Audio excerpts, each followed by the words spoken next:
Hi everyone, আমার কাছে এই মুহূর্তে একটা ওআরএস পাউডার প্যাকেট এবং ওআরএস লিকুইড যে ড্রিঙ্ক হয় সেই দুটো জিনিসই আছে।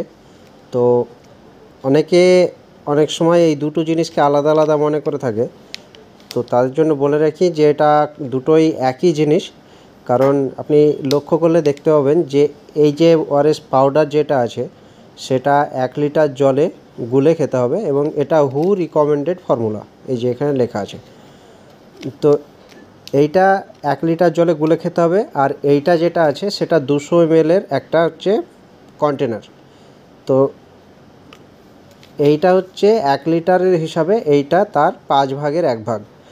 তাহলে এইটা 5 ভাগের যদি 1 ভাগ হয় তাহলে এই যে কম্পোজিশান আছে এখানে, সেই কম্পোজিশানে 5 ভাগের 1 ভাগ করে এটাতে থাকা উচিত। আমরা লক্ষ্য করলে দেখতে পাবো এখানে 5 ভাগের 1 ভাগ হিসাবে, সেই হিসাবে এখানে ফর্মুলাটা এখানে দেওয়া আছে কম্পোজিশানটা। তো এই দুটো জিনিস একই জিনিস, শুধুমাত্র যে পাউডার স্যাচেটটা থাকে সেইটা আলাদাভাবে রেডি করে নিতে হয় আমাদের, আর যেটা লিকুইড প্যাক থাকে সেই লিকুইড প্যাকটা আমাদের পুরো রেডি হয়ে থাকে, আমরা সঙ্গে সঙ্গে পারচেস করার সঙ্গে সঙ্গে সেটা ইউজ করতে পারি। থ্যাংক ইউ, ভালো থাকবেন, সুস্থ থাকবেন।